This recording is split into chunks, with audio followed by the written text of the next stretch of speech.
Boa noite. Abra sua Bíblia, Evangelho de Mateus, capítulo 5.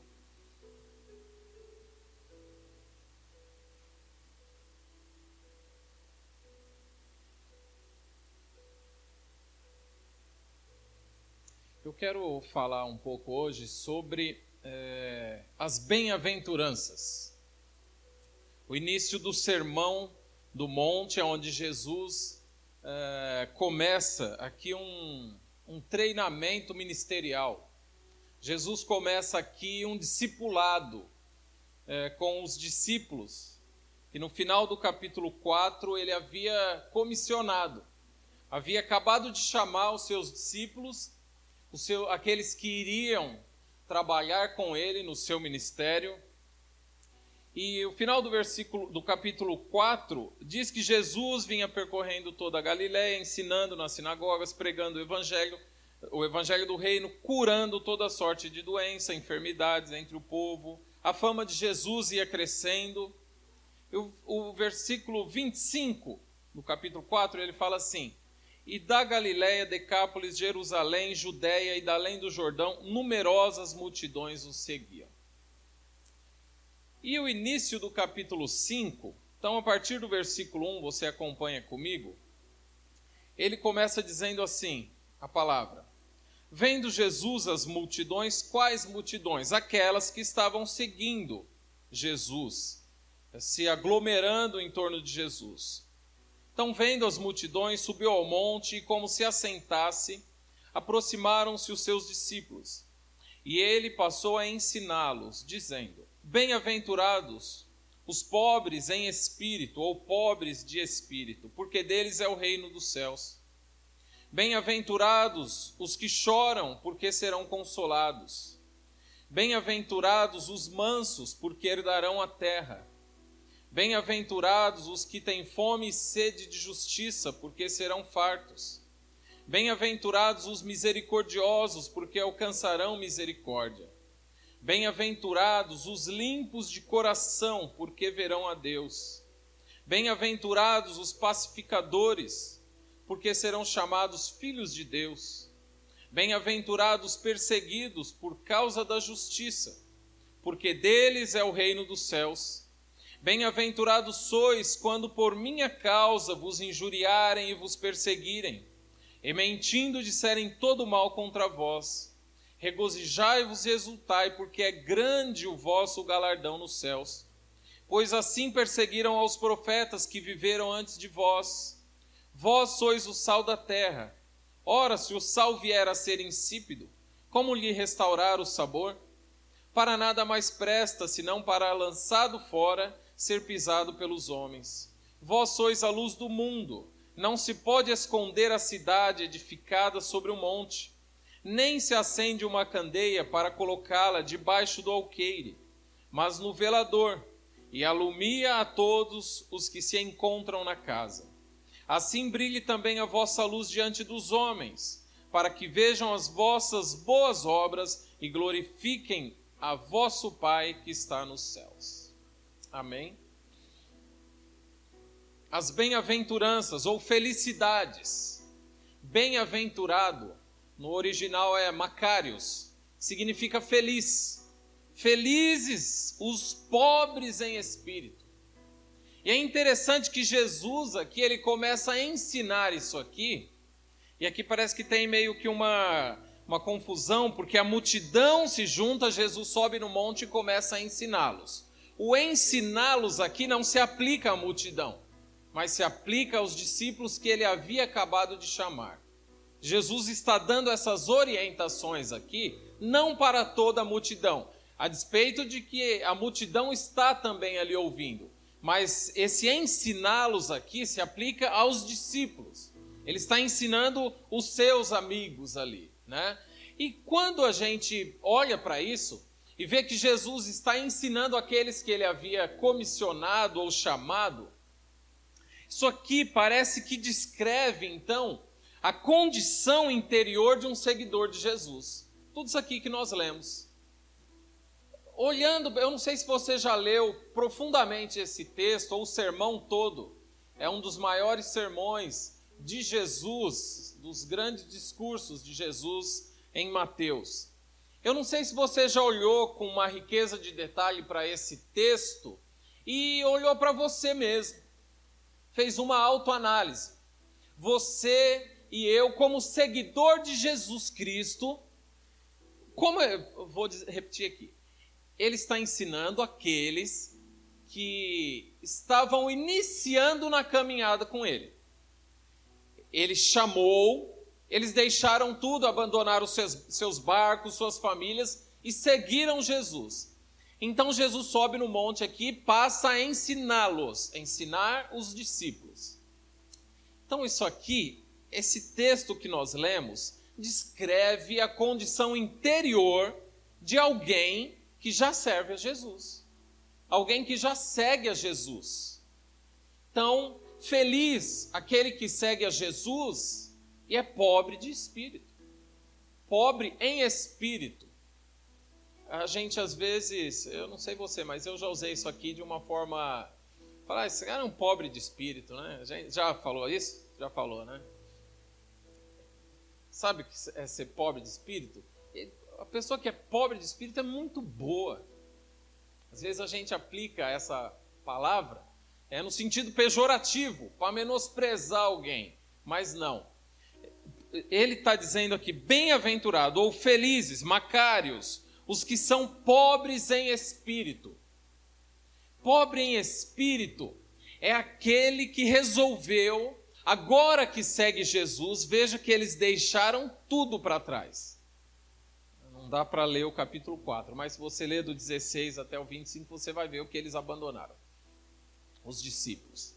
É pobre em espírito, é você e eu, então nós entendermos que nós não temos nada, nós não possuímos nada.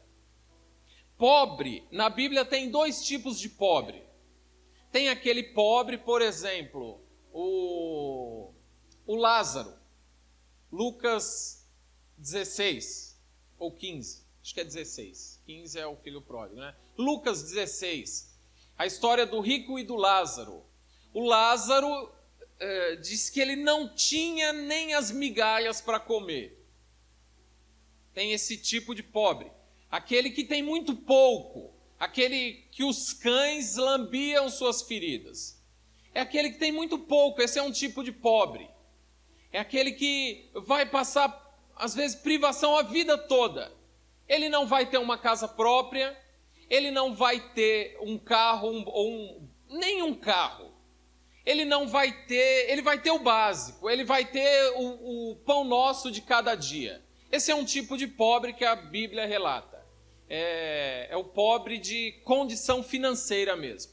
Esse pobre em espírito é um outro tipo de pobre. Esse pobre em espírito, ele pode ser rico. Mas esse pobre aqui em espírito, o que representa bem essa imagem aqui é um mendigo. Alguém que está na rua. Essa semana eu estacionei a van lá na Unip da Anchieta. De manhã, nesse frio que fez essa semana, e tinha um homem deitado no banco da praça, lá próximo da Unip. E aí eu peguei e falei, puxa vida, esse cara não está se mexendo, será que está vivo? Aí fui lá, cutuquei, e ele não se mexia. Aí eu liguei 156, que é o número da assistência social de São Paulo. E aí daqui a pouco chegou uma van com o motorista mais 3 pessoas. E aí eu fui até eles, e eles tocando naquele homem, moço, moço.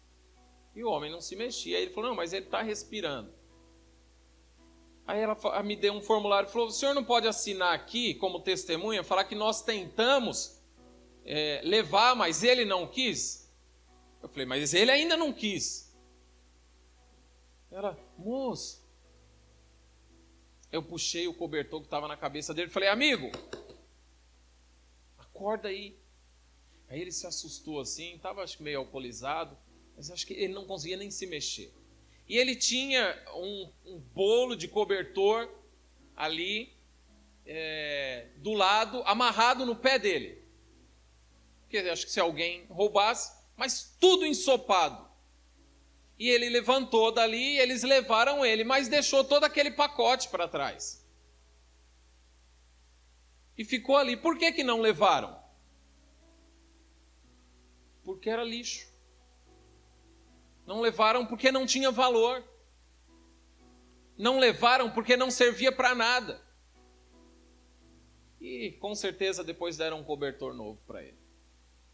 Nós somos esse mendigo. O pobre em espírito é esse mendigo que deixou o que ele tinha para trás. Por quê? Porque não tinha valor. Pobre em espírito é aquele que decide, por amor a Cristo, abrir mão de tudo que talvez ele acha que tenha, né? Que nós não temos nada. Pobre em espírito é aquele que abre mão das coisas que tem.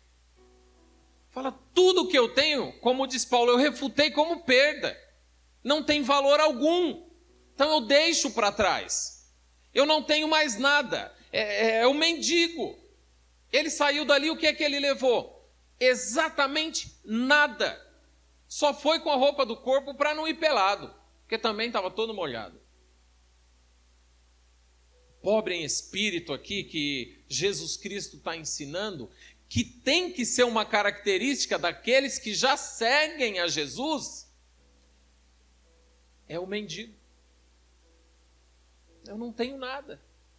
O que eu tenho? Nada. Esse é o pobre em espírito. É aquele que olha agora e segue Jesus e tudo que ele tinha ele abandona. Ou seja, eu não preciso de nada. Eu não tenho nada. Então Jesus diz, feliz são esses. Felizes são os pobres em espírito, ou os pobres de espírito. Porque deles é o reino dos céus. E cada felicidade dessa, ou cada bem-aventurança, vem acompanhada de uma promessa gloriosa na eternidade. Bem-aventurados ou felizes são os humildes de espírito, os pobres de espírito, porque deles é o reino dos céus. O que adianta você ganhar o mundo aqui, mas perder a sua alma? O que é felicidade para você? O que você tem na sua mente, na sua concepção como felicidade? Dinheiro? Um bom carro, uma boa casa? Os filhos bem educados na escola? Claro que tudo isso faz parte, mas isto não pode ser maior na nossa vida do que o reino de Deus. Que ele fala, que ele vai falar no começo, é chegado o reino dos céus. Jesus vinha ensinando e pregando sobre o reino dos céus. Então isso aqui é característica, tem que ser característica minha e sua. Pobres em espírito. O que é que você possui? Eu deixo para trás. Não tem mais significado, não tem mais sentido. Por quê? Porque agora eu tenho Jesus. E ele continua, felizes os que choram, porque estes é que serão consolados. Quem chora aqui? Você chora, não? Você chora? Você chora? Quem chora aqui? Mas sabe qual é esse tipo de choro aqui? Isso que eu quero saber, se nós estamos chorando esse choro aqui. É o choro pelo pecado. É o choro pelo meu pecado. Quando você peca, você chora. E não só pelo seu, mas pelo pecado da humanidade. Eu estava lendo uma matéria essa semana. Nos Estados Unidos, em alguns estados, está sendo aprovado o aborto. Tem um nome, alguma coisa como semi-nascido. Algo assim. Gerou a criança até os 9 meses. Vai nascer a criança, parto normal. Eles deixam a cabeça da criança dentro do canal ainda ali. Deixam só o corpo de fora. Isso é para a gente chorar amargamente. É o pecado da humanidade. Eles enfiam um tubo de vácuo na cabeça da criança, eles introduzem esse tubo de vácuo e sugam o cérebro da criança. o nascimento parcial, que eles chamam. Aborto de nascimento parcial. No estado de Illinois está sendo aprovado o aborto pós-nascimento. Ou seja, o direito de assassinar a criança depois de nascida. Isso tudo essa semana passada tem surgido na mídia. Depois você pesquisa. É para a gente chorar. Esse tipo de choro aqui. Não é qualquer choro. Porque a gente vem na igreja, ouve a palavra, a gente chora. A gente ouve o louvor, a gente chora. Mas aqui está falando daquele que tem um coração quebrantado por causa dos seus pecados. E a figura que aparece aqui, que vem na nossa mente, é Pedro. Quando Jesus está falando que os dias dele está se finalizando, e Pedro fala, não, Senhor, não, eu não vou te negar. E aí Jesus fala, hoje ainda. E Pedro realmente ele nega Jesus, e ele nega até debaixo de juramento, esbravejando, xingando, amaldiçoando, eu não conheço esse homem.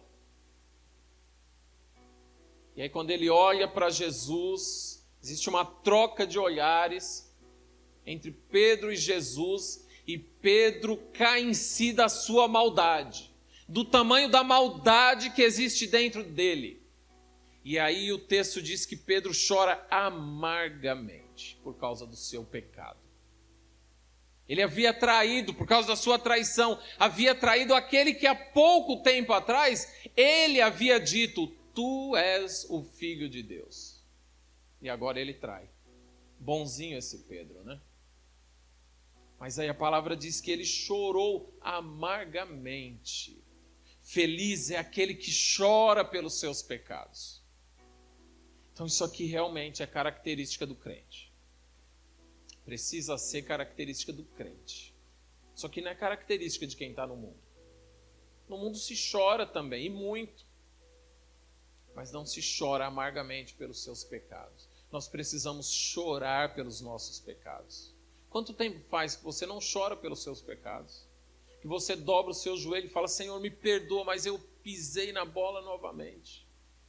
Em prantos, você pede perdão a Deus.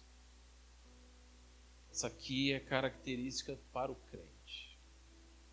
Bem-aventurados os mansos, porque herdarão a terra. Mansos aqui, o que é ser manso? Que Jesus está dizendo aqui, o que é ser manso? Manso aqui é abrir mão do direito.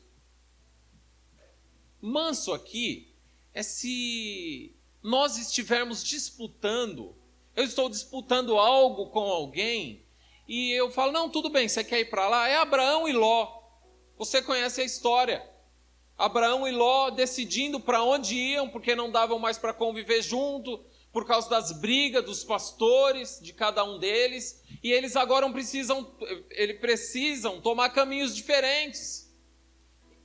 E aí Ló olha para as campinas verdejantes, pastos legais, fala, eu prefiro aqui. O que Abraão faz? Tudo bem, eu vou por aqui então. Isso é mansidão, é você abrir mão do seu direito. Sabe quando você é ofendido? Você abrir mão do direito de defesa. Sabe quando você é caluniado? É você abrir mão do direito de defesa. Ser manso, que Jesus está ensinando aqui para a gente, é abrir mão do direito que nós temos.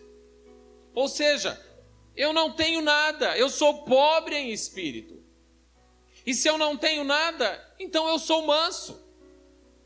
E quando nós entendemos que nós não temos nada e que nós temos que ser mansos, a gente deixa de brigar por causa de muita coisa. Porque se eu não tenho, e isso agora pertence ao meu Senhor, tudo que eu tenho é dele ou vem dele, por que eu vou brigar? A vingança agora não é mais minha. É ele quem vai vingar. Irai-vos e não pequeis, a mim me pertence a vingança, diz o Senhor. Então a gente não precisa mais querer se vingar. A gente não precisa mais querer rebater. Por quê? Porque essa precisa ser uma característica nossa. Aquele que é de Cristo, ele é manso. Mateus 11, 28, aprendei de mim que sou manso. E aqui ele está ensinando com toda a propriedade, manso e humilde de coração, e vocês vão encontrar descanso para a alma de vocês. Bem-aventurados que têm fome e sede de justiça, versículo 6, porque serão fartos. O que é ter fome? Quando a gente tem fome, o que a gente faz? Come. Você sair daqui hoje, da igreja, aqui, depois do culto, com fome, eu já jantei. Eu estou legal. Chegar em casa, tiver um doce, eu vou comer. Mas eu já jantei. Então, eu não estou com fome. Mas, se você veio direto do trabalho, você está com fome. Ou você sai daqui, você, sei lá, você pode passar no Habib's, na hamburgueria, pode ir lá no Burger King, no McDonald's, ou chegar em casa, fazer uma jantinha para comer. O Daniel está com fome, que veio direto, né, Daniel? O que a gente faz quando a gente tem fome? A gente se envolve. Ou vai para a cozinha, ou sai daqui, vai pegar um lanche. A gente se envolve. Quem tem fome se envolve com aquilo. Quem tem sede se envolve. A gente muitas vezes nós queremos ver a justiça, mas nós não nos envolvemos. Quem tem fome e sede de justiça, e não é quem tem, deixa eu mudar a frase aqui. Não é quem tem, nós temos que ter. Nós temos que ter fome e sede de justiça. Sabe quando você vê alguma injustiça acontecendo? Aquilo precisa mexer no seu interior. Mexer a tal ponto de você se indignar. Quando você vê uma injustiça acontecendo, e não necessariamente com você. Então, quem tem fome e sede de justiça precisa se envolver. Eu estava, no dia do lançamento do livro do Denis aqui, eu estava conversando com o Peterson. O Peterson é o responsável aqui da igreja pelo trabalho missionário e social que a igreja tem lá no sítio Joaninha. Eu não sei se você conhece, se você já participou, acho que é o 3º sábado. A Abrigo Celeste é uma das igrejas que participam lá, tem mais igrejas. Mas o 3º sábado é dessa igreja lá.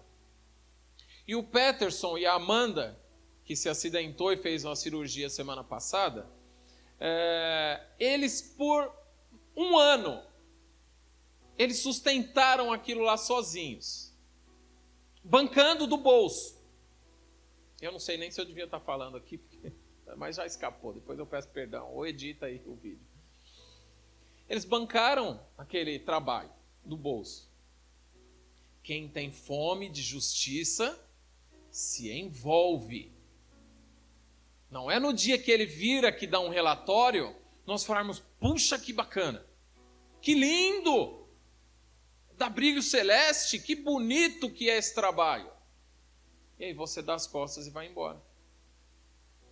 E eu falei para ele, deixa os irmãos participarem, deixa a igreja participar, divulga aqui. E ele fez uma divulgação aqui, e na última que eu vim, tinha alguns irmãos já fizeram doações, e foi bastante coisa. Os irmãos, a igreja participou da Páscoa. Quem tem fome de justiça precisa se envolver. Eu não posso ter fome de justiça e ficar sentado lá no meu sofá. Eu não posso ter fome de justiça e ver crianças sendo abusadas e não fazer nada.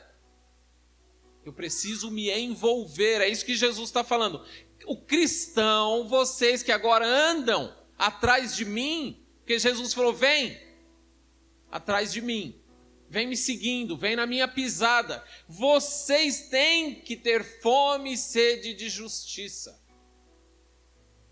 E assim vocês serão fartos. Veja que sempre tem uma promessa atrelada à bem-aventurança. Versículo 7, bem-aventurados os misericordiosos, porque alcançarão misericórdia. O que é ter misericórdia? O que significa isso? Você vê que essa palavra aqui ela é composta de duas palavras. Coração e miséria.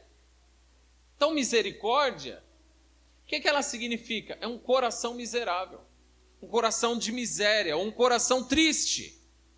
E aqui tem a ver com envolvimento também. Sabe quando você vê alguém necessitando de misericórdia? O seu coração precisa ter empatia com aquele outro coração. Você precisa se condoer, se colocar no lugar daquela pessoa que sofre, daquela pessoa que está em miséria de coração, daquela pessoa que está com o coração entristecido, se colocar no lugar e exercer misericórdia sobre a vida daquela pessoa. Então, partindo do princípio daquilo que Jesus está ensinando aqui, todo crente, todos os crentes precisam ser misericordiosos. Você é assim. Você é manso. Você é pobre em espírito. Você chora pelos seus pecados. Você tem fome e sede de justiça. Isso é característica nossa. Precisa ser nosso. Nós precisamos encarnar isso aqui. Precisamos comer isso aqui. Versículo 8. Bem-aventurados os limpos de coração, porque verão a Deus. E aqui, limpos de coração, que Jesus está dizendo, não tem a ver com o que ele vai falar um pouco mais para frente sobre lascívia, malícia de pensamento, pensamento impuro, olhar, desejar a mulher do outro, como ele vai dizer um pouquinho mais para frente no mesmo capítulo 5.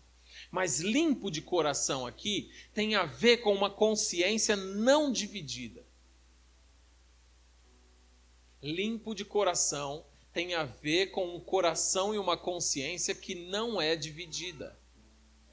Veja aquele que é pobre em espírito. O pobre em espírito, ele não vai ter uma consciência dividida. Porque tudo ele entende que é para a glória de Deus. O limpo de coração aqui é aquele que não busca a glória para ele mesmo. O limpo de coração é aquele que não depende da aprovação, do aplauso, do tapa nas costas, do elogio, para viver. O limpo de coração aqui é aquele que dedica toda a glória de qualquer circunstância da vida somente a Deus. Esse é o limpo de coração. Ele não depende de glória nenhuma. Porque no momento em que nós tivermos um coração dividido e querermos aparecer e querermos ter um pouco mínimo de glória que seja, a glória de Deus será diminuída por nossa culpa. E Ele não dá a glória dele a ninguém. Nós somos o mendigo do banco da praça, que deixamos tudo, deixamos aquele trapo, aquele mulambo, deixamos tudo para trás. Para onde você acha que foi aquilo, se não para o lixo? Um monte de pano e cobertor molhado. Para onde que foi aquilo, se não para o lixo? Isso é tudo que nós somos. Tudo que nós possuímos não serve para nada, nós temos que refutar como perda, jogar fora, para que nós possamos ser bem-aventurados, para que nós possamos ser felizes. O conceito de felicidade que Jesus dá aqui não é um conceito terreno, não é um conceito atrelado naquilo que nós possuímos. Eu posso não ter nada, eu posso não possuir bem algum, eu posso não ter aonde eu reclinar minha cabeça hoje, mas eu posso ser feliz em Cristo Jesus. E Paulo sabia muito sobre isso, porque ele fala de contentamento. Eu aprendi a viver contente em toda e qualquer situação. É isso. Ser pobre em espírito, chorar, ser manso, ter fome e sede de justiça, ser misericordioso, ser limpo de coração. E o versículo 9 ele fala assim: bem-aventurados os pacificadores, porque serão chamados filhos de Deus. Pacificador aqui não é aquele, o deixa disso. Ah, não, deixa disso. Não, não é isso aqui. E quando ele fala, porque serão chamados filhos de Deus, naquela época, o filho era uma extensão do pai. Se eu fosse daquela época, meu pai era metalúrgico, né?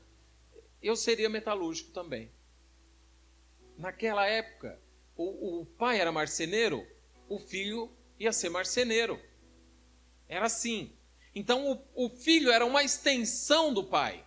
Ele dava continuidade à obra do pai, à missão que o pai tinha. Então, nós, como filhos de Deus, nós estamos seguindo na missão de Deus na terra. Qual é a missão de Deus na terra? A missão de Deus, o que é que Deus busca na terra? Glória para Ele. É só isso que Deus busca na terra. Ele busca glória para Ele. Tudo o que acontece, glória para Ele. O que é glória? A glória de Deus, que a gente às vezes fala tanto. A glória de Deus são todas as perfeições de Deus reunidas. Todas as perfeições de Deus reunidas. Isso é a glória de Deus. Por que a gente, na verdade, a gente nem sabe o que é isso. Sabe por quê? Porque a gente não tem nenhum conceito de perfeição perfeito de verdade. A gente olha, nasce uma criança, está tudo certo, é perfeito.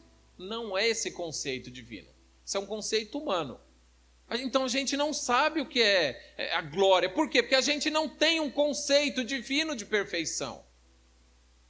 Então a missão de Deus, o Pai, na terra, é buscar glória para Ele. E nós, como filhos pacificadores aqui, sabe o que é o pacificador aqui? É aquele que vai até o indivíduo que está no mundo, pega a mão dessa pessoa, leva até Deus, coloca a mão dessa pessoa sobre a mão de Deus, instrui essa pessoa que ela não deve agora mais ficar brigando com pessoas, mas ela deve agora brigar com o seu ego, com o seu egocentrismo, com o seu eu interior, com aquilo que ela é no seu cerne, como aquilo que ela é como indivíduo, e agora estabelecer paz com Deus. É Romanos 5. Paz, acesso e segurança. Então, pacificador é aquele que leva o indivíduo até Deus, estabelece agora paz. E essa pessoa agora deixa de preocupar com outras coisas. Por quê? Porque agora ele vai se tornar um pobre em espírito. Ele vai abandonar tudo que ele tinha, aqueles valores que ele tinha, para agora buscar como filho, serão chamados filhos de Deus, dar continuidade à missão do Pai, buscar a glória de Deus. Esses são os pacificadores. Nós temos cumprido esse papel. Você tem feito isso? Você tem feito isso? Esse é um texto para a gente se avaliar profundamente hoje. Para a gente olhar para dentro de nós. Não é para o irmão que está do lado, é falar, tá vendo, ó, fulano não veio, tivesse aí, hein? É com cada um, é comigo, é com você. Você segue a Jesus? Glória a Deus, por isso você segue a Jesus? Glória a Deus. Então seja assim. Você precisa ser assim. Bem-aventurados os perseguidos por causa da justiça, o versículo 10. Porque deles é o reino dos céus.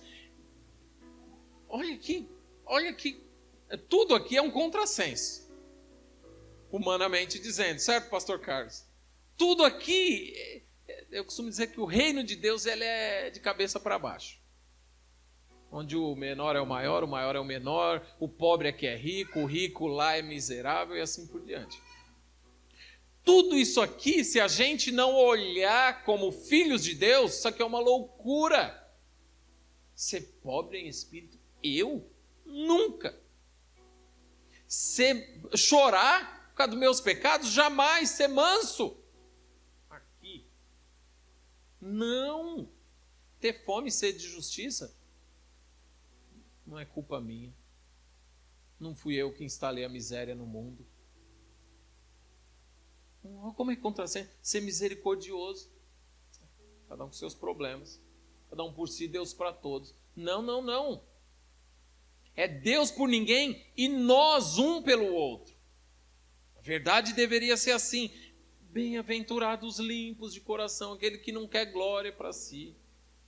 Ah, que loucura! Quanta coisa a gente faz buscando glória própria. É ou não é? A gente busca para a gente a glória, não para Deus. Ser pacificador, levar alguém até Cristo, jamais, eu já alcancei minha salvação. Inclusive, eu acho que foi porque eu aceitei Jesus e é pelos meus méritos. Então, não, cada um. Se tiver oportunidade, ele que aceite Jesus. Não é mais ou menos assim que a gente fala? E agora, então, bem-aventurado ou felizes os perseguidos. Olha que doideira. Olha que loucura. A igreja de Cristo está sendo perseguida.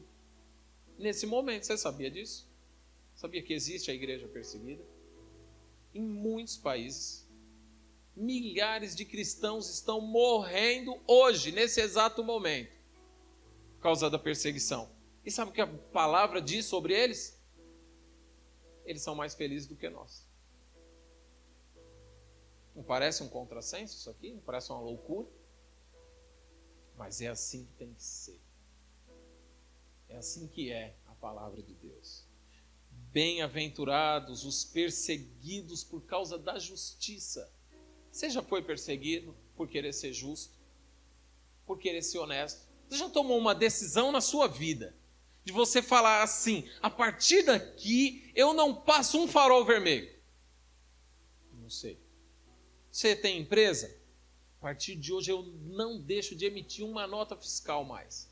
A partir de hoje, você como pessoa física, a partir de hoje, eu não pego mais uma nota fiscal de médico que não seja de verdade, ou de dentista, eu não ponho mais a sogra, eu não ponho mais o tio, a mãe, o avô, a avó, na minha declaração de imposto de renda, só para poder abater um pouco de dinheiro.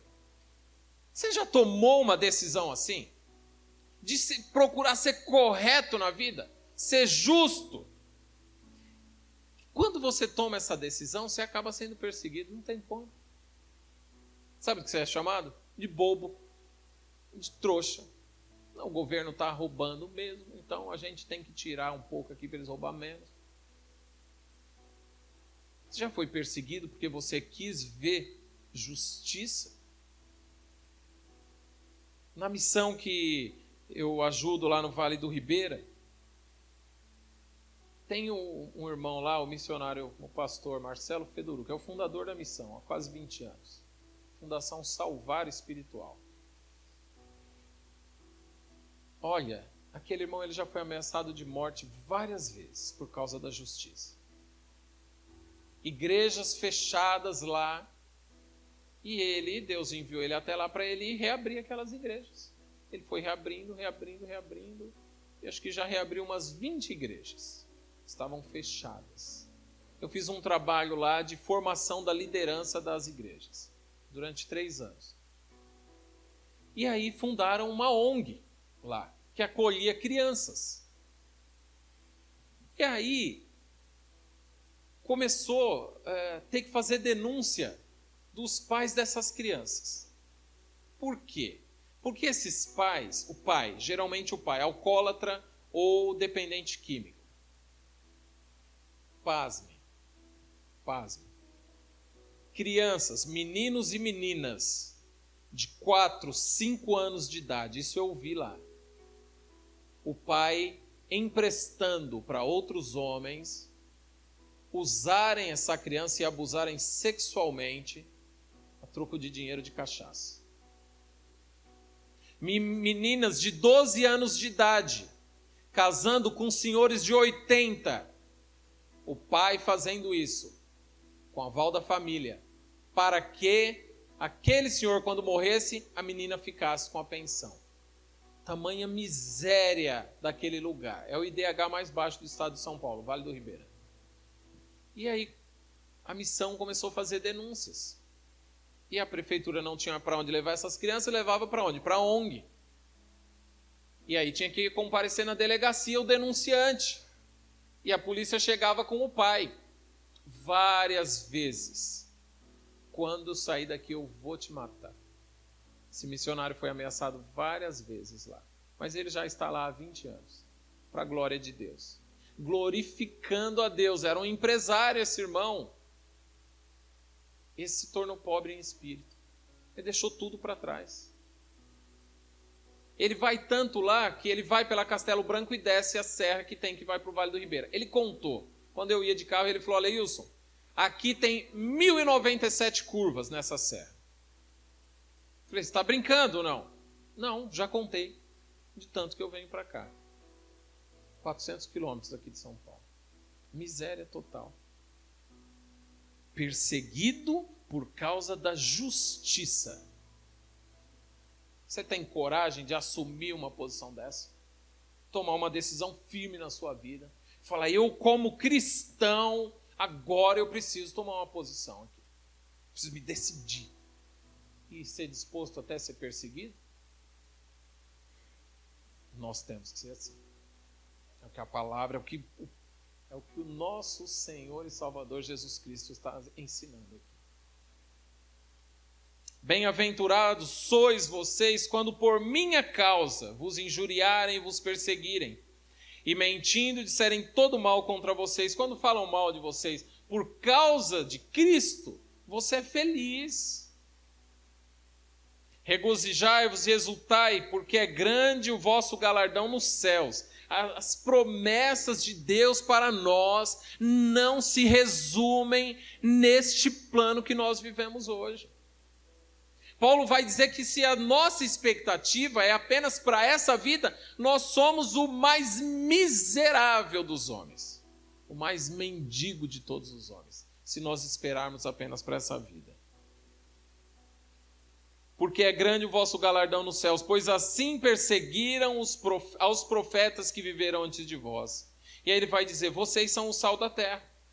Ora, se o sal vier a ser insípido, para que serve o sal? Se vier a ser insípido, pode jogar fora. Se não salgar, não serve mais para nada. Tem uma palavra que é salário. Salário vem de sal. Que antigamente era com sal que pagava o trabalhador. Trabalhava e recebia em sal. Por quê o sal? Porque o sal tinha muito valor. Porque dava sabor, dava prazer. É nesse sentido que eu e você, nós temos que ser sal. Aonde você está inserido? As pessoas olham para você com essas características e olhando que você é sal e você traz prazer para aquele ambiente. Precisamos ser sal. Não para salgar, mas para temperar, para dar gosto à vida das pessoas, trazer prazer. Você já comeu comida sem sal? Talvez você é hipertenso. Talvez você já ficou internado. Eu nunca fiquei, não sei como é. Comer sem sal tem gosto do quê? De nada. Quem traz o prazer da comida é o sal. Aqui não está falando de comida, é claro, mas está falando de relacionamento. Você tempera o seu ambiente como sal que você é, como luz, você ilumina. E iluminar aqui, vou correr para a gente terminar, que o horário já foi. Vós sois a luz do mundo. Luz aqui do mundo significa iluminação. Você ilumina o ambiente, e aqui é mais do que iluminar o ambiente, é você trazer com a iluminação entendimento às pessoas. Entendimento da parte de Deus. E aí ele vai fechar assim, versículo 16. Assim brilhe também a vossa luz diante dos homens, para que vejam as vossas boas obras e glorifiquem ao Pai de vocês que está no céu. Tudo é para a glória de Deus. Aqui nós temos que estar convictos disso. Isso aqui descreve a condição interior daquele que anda nos passos de Jesus. Se você anda nos passos de Jesus, você tem convicção da sua decisão, você precisa ser humilde de espírito, pobre em espírito. Você precisa chorar pelos seus pecados, você precisa ser manso, você precisa ter fome e sede de justiça, você precisa ser misericordioso, você precisa ter o coração limpo, não dividindo a glória de Deus entre Ele e você. Precisa ser limpo de coração, precisa ser pacificador, ou seja, conduzir outros a Cristo. O homem está em guerra contra Deus. O nosso papel é o papel do pacificador. É aquele que pega a mão do indivíduo e coloca sobre a mão de Deus e então estabelece a paz entre o homem e Deus. Nós somos, se formos perseguidos, bem-aventurados. Se nos injuriarem, caluniarem, disserem todo tipo de mal contra nós, nós somos felizes. Esse é o conceito de felicidade bíblica. Ou seja, felicidade não é com base naquilo que eu tenho, naquilo que eu possuo, naquilo que eu sou, em quantos diplomas eu tenho. Felicidade não é isso. Felicidade para nós que somos extraterrestres, nós não somos deste mundo. Essa é a nossa felicidade. Talvez para muitos que sofrem, será apenas uma felicidade vindoura, mas você tem a esperança que aquele que prometeu, ele é fiel. Você não ficará desamparado. Talvez você nasceu só para sofrer. Talvez você nasceu só para sofrer. Eu conheço algumas pessoas assim. Nasceram só para sofrer. Mas elas têm uma grande esperança nessas promessas. Uma felicidade não passageira, não transitória, mas uma felicidade eterna e perene, a qual nós alcançaremos naquele grandioso dia. Amém? Fique de pé, vamos orar.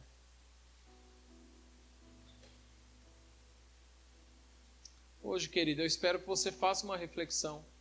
Leia de novo esse texto em casa.